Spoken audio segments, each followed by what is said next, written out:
L'Union africaine, par le biais du Centre africain de contrôle et de prévention des maladies, a depuis le début de la pandémie de Covid-19 déployé des efforts pour freiner la propagation du virus en Afrique.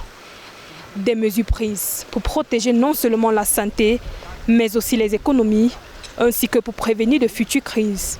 Comme le révèle dans une interview exclusive accordée à Africa 24, le directeur du Centre africain de contrôle et de prévention des maladies, Dr John Nkengasong, dans le cadre du 35e sommet de l'Union africaine ici à Addis Abeba.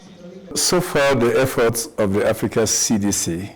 Les efforts d'Africa CDC, qui représente la Commission de l'Union africaine, ont été extraordinaires pour aider les États membres à répondre à cette pandémie. Le remarquable leadership politique du continent et l'esprit de collaboration sont à féliciter. L'Union africaine a depuis le début de la pandémie joué un rôle important en soutenant Africa CDC à mettre en place plusieurs initiatives, y compris l'accès aux vaccins, l'augmentation des tests à travers le continent, l'établissement de la plateforme africaine d'approvisionnement en médicaments. Tant d'initiatives ont été mises en place en raison des engagements politiques forts du continent pour contrer le Covid-19 en Afrique.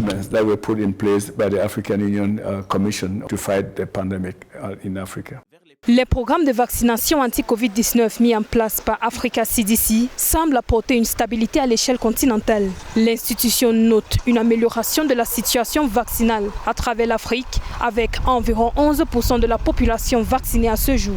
As we speak today, about 11% of the population. La situation vaccinale s'améliore sur le continent. À ce jour, environ 11% de la population a été complètement vaccinée en Afrique. En 2021, le continent disposait de vaccins très limités. Environ 10 pays africains sont actuellement engagés dans la fabrication de vaccins, dont l'Égypte, le Maroc, le Rwanda, le Sénégal, l'Afrique du Sud, le Nigeria, le Kenya, le Ghana et l'Algérie. Selon nos prévisions, d'ici la fin de cette année et au début de l'année prochaine, de nombreux autres pays produiront des vaccins.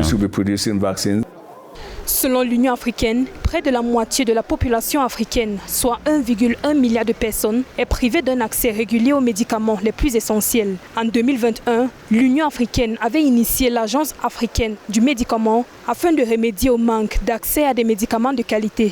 La pandémie de Covid-19 a mis en lumière les défaillances du continent dans le cadre de son industrie pharmaceutique. Désormais, l'objectif est d'apporter des solutions concrètes aux populations du continent. Mildred Yamou, depuis le siège de l'Union africaine à Addis Abeba, pour Africa 24.